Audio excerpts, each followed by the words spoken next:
So my intention in the next 30 minutes, which gives me until about 10 past 11, just making sure, is first of all to present the case in favor of legalizing assisted suicide, and then to present my own view, which is against. And the general idea is that at this point you would be introduced to the range of issues, which we can then explore in greater depth later on. We did consider, and quite carefully, whether to try and find someone who believes that assisted suicide should be legalized. We couldn't find anyone suitable, so I'm, as it were, playing devil's advocate in this case and presenting the case in favor to start with. I know there are people in this audience who believe that assisted suicide should be permitted, and I hope if I miss anything out in terms of the case in favor, they will speak up and either correct me or supplement what I say. So as I understand it, there are 5 major points in the case in favor of making physician-assisted suicide or voluntary euthanasia legal. First has to do with suffering. And the concern is, or the idea is that some kinds of human suffering appear to be pointless, and pointless suffering in particular is unbearable. My wife, who is a palliative care nurse, has explained to me that pain is not simply physical. Physical pain is not just physical, it's also social and psychological. And whereas meaningful pain is bearable, meaningless pain is unbearable. So the idea is that there is meaningless pain which is unbearable, and people shouldn't be asked to bear it. As I understand it, and I do ask for correction if I'm wrong, but in the 20 years I've been watching this issue, I have gained the impression that whilst palliative medicine and care is able to, in principle, relieve the suffering of most cases through either palliative care or palliative sedation in extremis, there are rare cases where palliative medicine and care cannot relieve the suffering. That's my understanding. And if it's not true, then please correct me. But if it is true, then those of us who oppose legalization must reckon with those cases and give an account of why we think they should be endured. Of course, not all severe suffering is terminal. There are cases of severe and permanent disability. Not everyone wishes to endure. So I think of the case of, I think Daniel James was his name, 10 plus years ago, young rugby player, injured, lost the use of all of his limbs. He did not want to endure that, and against his parents' wishes, I believe, went to Switzerland and committed suicide. And then, of course, in addition to terminal suffering, in addition to physical suffering, in addition to the frustrations of severe disability, there are also cases of chronic mental suffering. And the position of those in favor of legalizing assisted suicide and indeed voluntary euthanasia is, why should people in such cases be made to suffer if they don't want to? I had a friend, and I'll name him because he wasn't ashamed of what he did, Zarir Mazani. Zarir was suffering from increasing respiratory problems, I believe. He was a single man, lived alone with his dog in London. His dog died, and the prognosis for him was increasingly unpleasant, and he went to Switzerland and killed himself on the 8th of August this year. Now, he knew that I opposed legalization, because I told him, but I didn't think it appropriate at that point to quarrel with him. And to be frank, I didn't know what I would say to him in terms of what were the practical alternatives to his predicament. Anyway, so the first point in the case in favor of legalization is suffering, unbearable suffering, and who defines what's unbearable. What's bearable differs from individual to individual. Now, the second principle in favor of legalization is, of course, autonomy. Now, in principle, the widely accepted view of autonomy is that of J.S. Mill, and of course Mill added a qualification.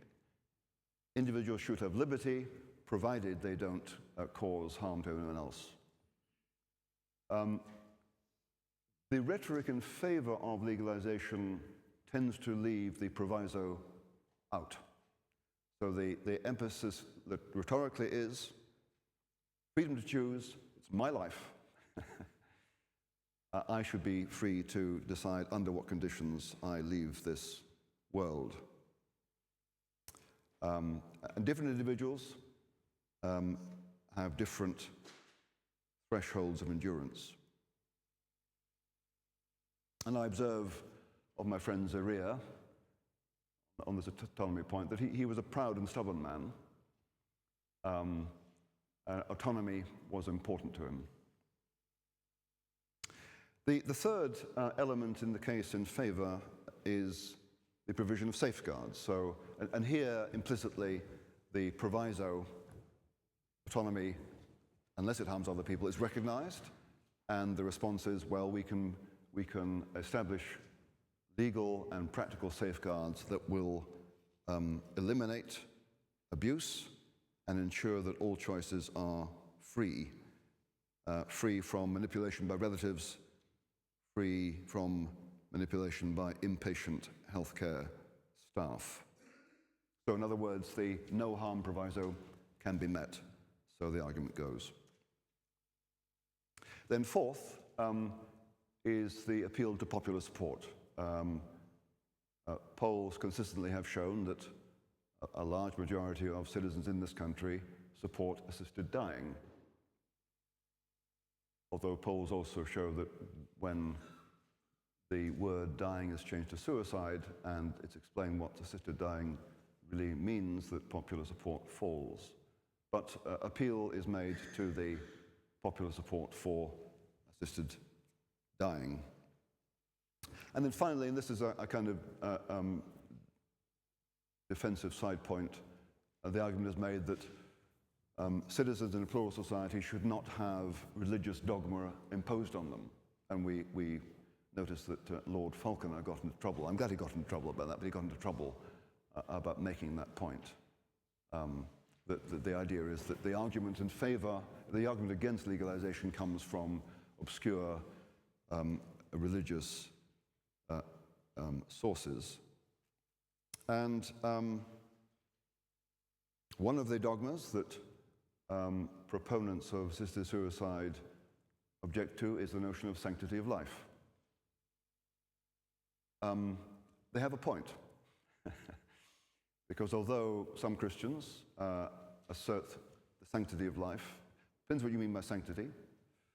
I think sanctity or sacredness means it's untouchable. We can't touch it if it's sacred. Whereas most Christians don't believe that. Most Christians, for example, believe that sometimes the taking of human life in war is justifiable. So human life is not sacred in the sense of being untouchable. Although, if we mean by the sanctity of human life, we esteem it very highly, yes, we do. But strictly speaking, for most Christians, it's not untouchable. And then there's the notion of redemptive suffering, that human suffering is redemptive. And I think in many cases you can make a case that human suffering is redemptive in different ways. I don't think all human suffering is redemptive. And I'll give you a case shortly to illustrate that. So those, as I understand it, are the five main elements in the case in favor of legalization. So now I'm going to switch and present my own view, which is a bit nuanced. The nuance is that I do think that in, for example, extreme situations like war, assisted suicide and voluntary euthanasia can be justified. So let me read you an excerpt from a memoir set in the Second World War in Burma. John Masters is the author. He was an officer leading British and other troops behind Japanese lines in Burma. And in his memoir, there is this passage.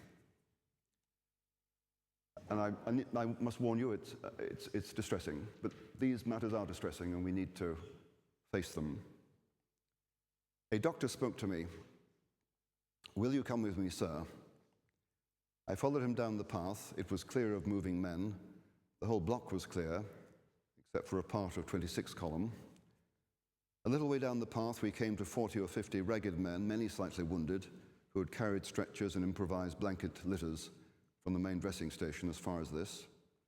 Here they'd set down their burdens and now waited, huddled in the streaming bamboo above and below the path. I noticed at once that none of them looked at me as I stopped among them with the doctor. The stretchers lay in the path itself, and in each stretcher lay a soldier of 111 Brigade. The first man was quite naked, and a shell had removed the entire contents of his stomach.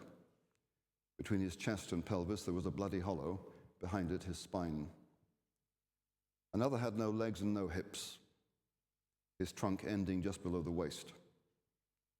A third had no left arm, shoulder or breast, all torn away in one piece. A fourth had no face, and whitish liquid was trickling out of his head into the mud. A fifth seemed to have been torn in pieces by a mad giant, and his lips bubbled gently. 19 men lay there, a few conscious, at least their eyes moved, but without light in them. The doctor said, "I've another 30 on ahead who can be saved if we carry them." The rain clattered so loud on the bamboo that I could hardly hear what he said.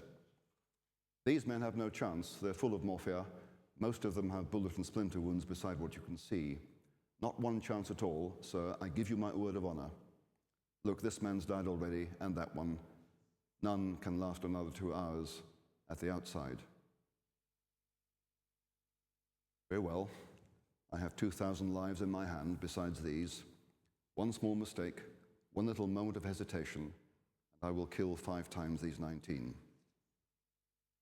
Said aloud, "Very well. I don't want them to see any Japanese." I was trying to smile down into the flat white face below me that had no belly, but there was no sign of recognition or hearing or feeling. Shells and bombs burst on the slope above, and bullets clattered and whined overhead. "You think I want to do it?" the doctor cried in helpless anger. "We've been fighting to save that man for 24 hours, and just now he was hit in the same place." His voice changed. "We can't spare any more morphia." "Give it to those whose eyes are open," I said. "Get the stretcher bearers on at once. 5 minutes." He nodded, and I went back up to the ridge for the last time. One by one, carbine shots exploded curtly behind me. I put my hands to my ears, but nothing could shut out the sound. So there we have a case of non-voluntary military euthanasia. Not involuntary, because it wasn't clearly against the wishes of those who were shot. Non-voluntary because their consent was not sought, because it couldn't be. My view is that in those circumstances, what was done was right. Another case in the Second World War, on the east coast of Italy, 1943-44, in Termoli. This appears in Ben McIntyre's book, Rogue Heroes, about the SAS. The SAS are fighting a battle against the Germans in Termoli. A group of British soldiers are about to get into a truck. They get into the truck. A shell lands in the square. Everyone in the truck is killed, except the one man who was about to get in the truck. He's blown onto his face. He gets up, and sees a young child standing in the middle of the square with his parents around him dead, and the child's intestines are dripping onto the ground. The soldier picks up his pistol, goes over and shoots the child in the head. Another act of non-voluntary euthanasia, and I think it was right in those circumstances. And in this last case, I don't see anything redemptive about the child continuing to suffer in that case. So that's my concession to those who think that sometimes assisted suicide and voluntary euthanasia can be justified. But, and here's my second point, war is one thing, civil society is quite another. We loosen the rules against killing in war to make the fighting of just wars possible. We give greater discretion, and therefore we shoulder the greater risk of wrongdoing. Because if you want to fight a war, then you have to. But hard cases don't make good law. And in civil society, we want a humane society whose members are disposed to give aid in adversity, not to kill. And we want members of society to endure suffering, because usually, suffering is worth enduring. Suffering is a normal part of human life. In most cases, it is clearly worth enduring, and we want that social norm to be established. And the law helps to establish the social norm. Because as a Christian, conscious of human finitude and fallibility, I do not take the existence of humane civilization for granted. It can crumble. It's not there forever. And it needs constant, vigilant care. So that's my first point against legalization. Second has to do with slippery slopes. It seems to me, logically, once you grant assisted suicide, you're bound really to grant voluntary euthanasia, because why should the mere fact that someone can't press their own button make a difference to whether they deserve to have their unbearable suffering relieved? But I'm also much more concerned about the gradual corrosion of the social norm whereby we value human life highly. Because it seems to me that once the law admits that suicide or killing with consent is reasonable in the face of unbearable suffering, and given that the judgment about what's unbearable is entirely subjective, we are on the road to granting assisted suicide and voluntary euthanasia on demand by any adult. That's the terminus, logically, I see. And it seems to me that if we get to the point where the value of a life is simply what an individual chooses to make it, there's no objective value to human life except what the individual chooses in his autonomy. It has no objective value, and although the law might require me to respect your choice, the law doesn't require me to regard your life as being of objective value at all. And I haven't fully worked this argument out, but it seems to me we get to a place where there's a kind of general indifference. I don't particularly care about your life because it has no objective value. It's just what you happen to give it. And I suppose I fear a society where we simply become indifferent to each other.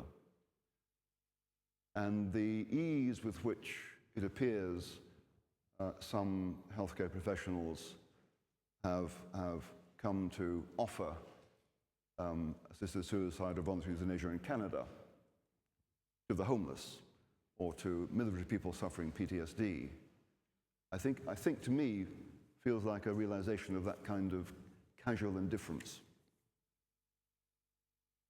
So I am concerned about slippery slopes, and I think they're real. And it's really a slippery slope about the logic. Once the principles are granted, a logic follows. My next point has to do with safeguards in principle and safeguards in practice. As a Christian, I'm not a utopian. As I say, I'm alert to human finitude and human fallibility. And so when I read some years ago a document published by the Assemblée nationale du Québec, I think 2015, in favor of legalizing assisted suicide in Quebec, I was really astonished. This document could not imagine a Canadian doctor being abusive, or being careless, or being indifferent. Could not imagine it. And it struck me as a Christian, it struck me as being astonishingly naive. And it seems to me that it is a practical certainty that in a healthcare system where demand always exceeds supply, where healthcare professionals are starved of time and resources, that procedures and safeguards will fail. I think any honest consideration of that must come to that conclusion. And I just observe of those who propose legalization do not admit that or let their eyes rest on that the practical certainty there will be abuse, because it simply can't be abolished or eradicated. And when suicide of one person in circumstances X comes to be seen as reasonable, the failure of another person in the same circumstances X who refuses suicide comes to be seen as unreasonable. And then social pressure, subtle, is pressed on the second person to choose what's reasonable, stop being unreasonable. So my sense is proponents for legalization pretend that failure can be abolished, and I don't believe it. So if those of us who oppose legalization must face, as I think we'd have to, there are some intractable cases. The other side has to face that there will be abuse, no matter how strict the safeguards on paper. We both have problems. In sum,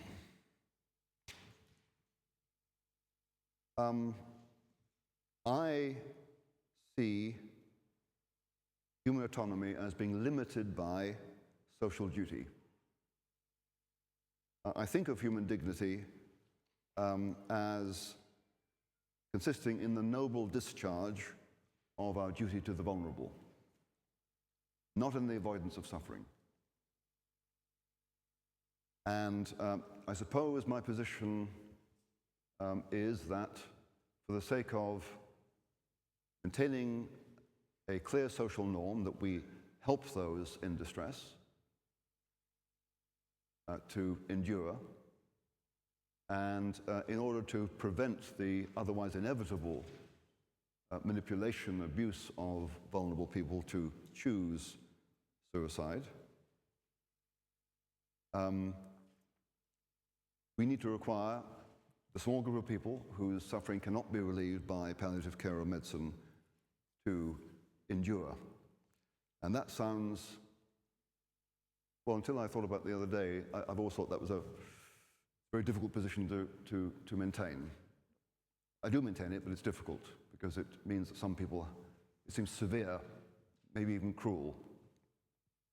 But then it struck me that anyone who believes that war is ever justified, anyone who believes that Ukraine should resist Putin's domination, must also believe that the innocent sometimes ought to suffer and endure terrible suffering.